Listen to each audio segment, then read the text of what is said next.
Hello everyone.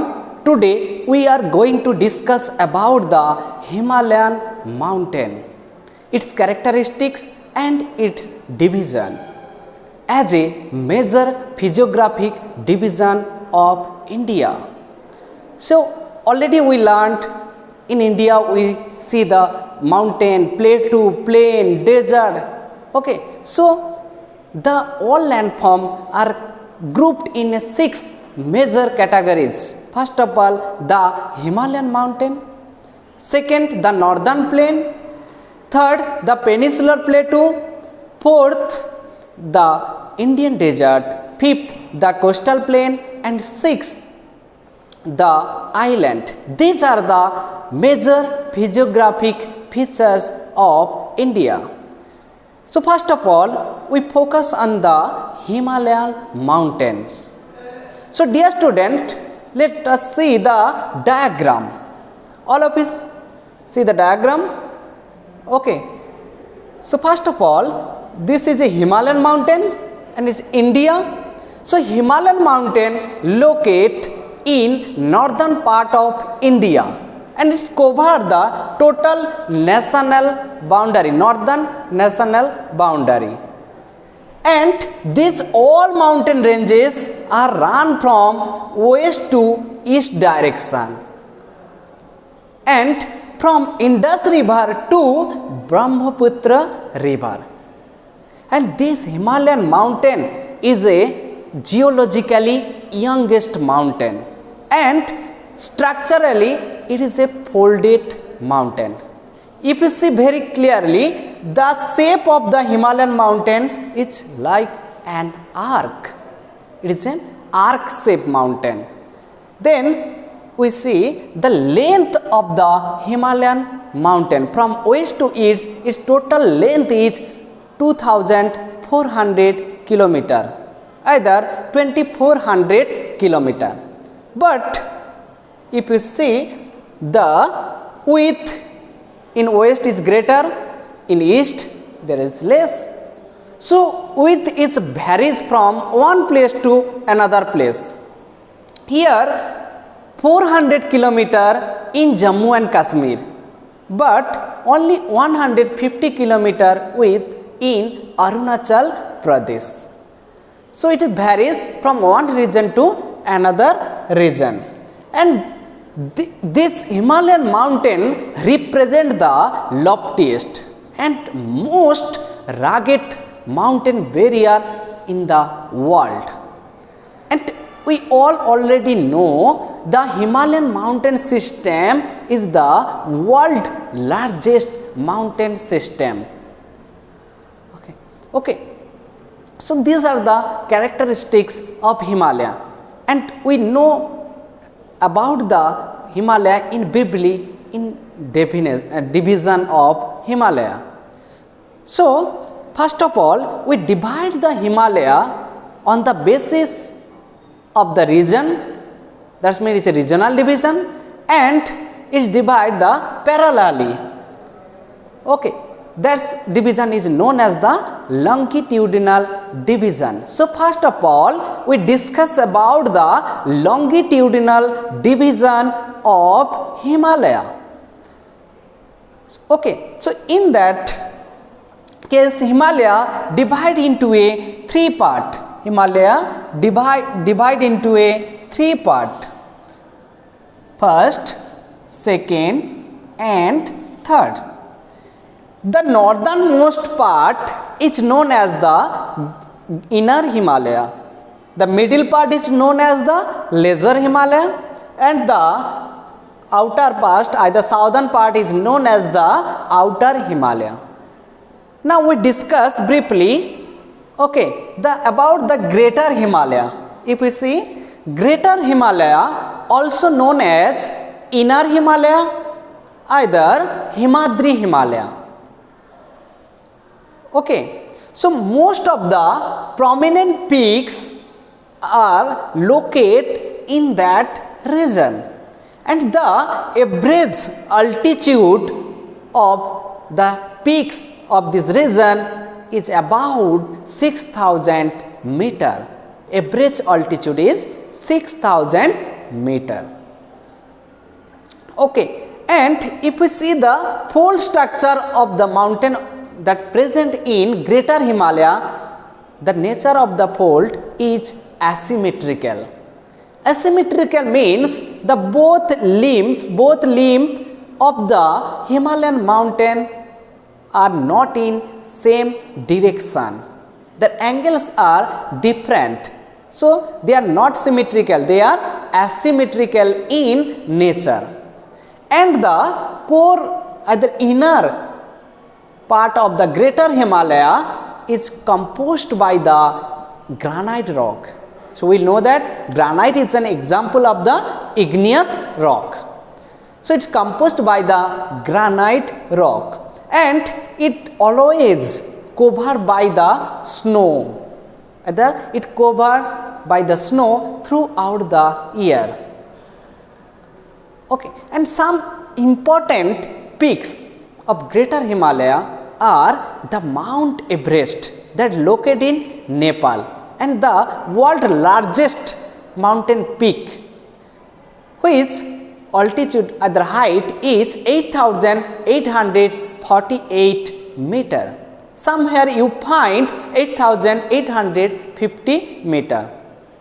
And the others important peaks are K2, King of Karakoram, okay, either Kanchenjunga, Makalu, Nanda Devi, Dhauladhar, okay, etc. So Kanchenjunga is the highest mountain peak of India. Okay, so most of the prominent peaks are located in Greater Himalaya. Okay, next we see the another division, Lesser Himalaya, either Himachal Himalaya. Lesser Himalaya, either Himachal Himalaya. The ranges lying just south of the Greater Himalaya. Just south of the Greater Himalaya is known as the Himachal Himalaya, either Lesser Himalaya. The average altitude of this region is 3,700 meter to 4,500 meter. That means 3,700 meter to 4,500 meter, and the average width is 50 kilometre. इसका चौड़ाई कितना है? 50 kilometre. Then we discuss about the important peaks that located in Himachal Himalaya. Some important peaks are Dhauladhar, Mahabharat, okay, Naga Parbat.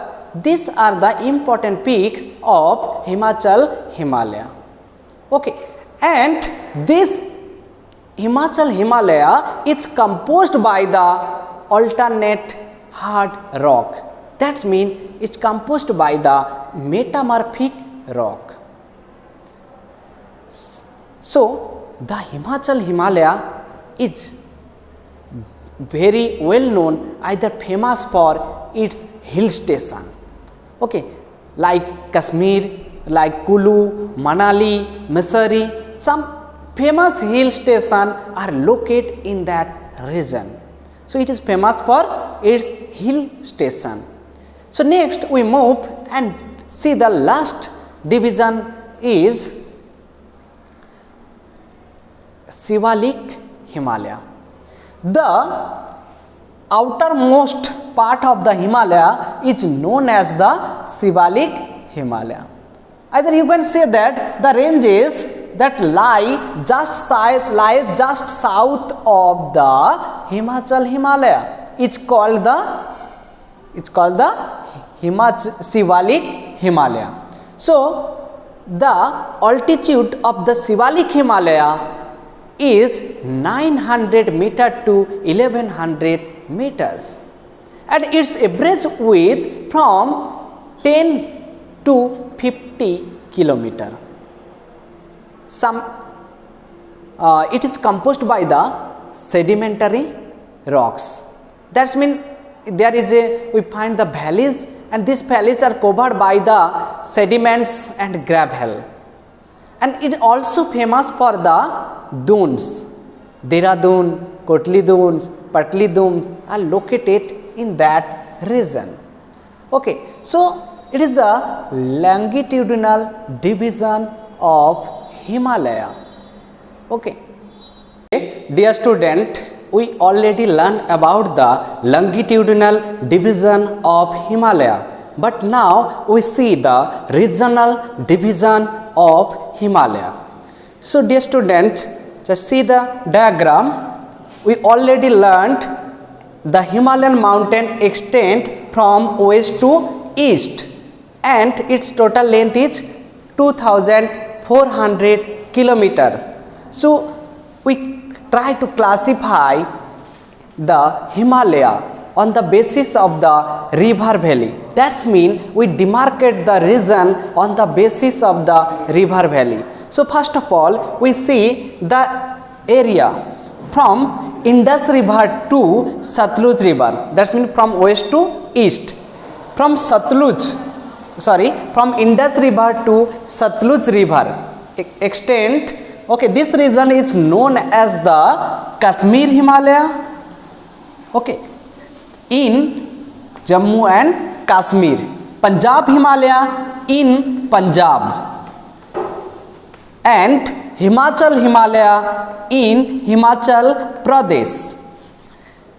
So next we see the further it extend from Satluj River to Kali River. Satluj River to Kali River, and this region is known as the Kumaon Himalayan region.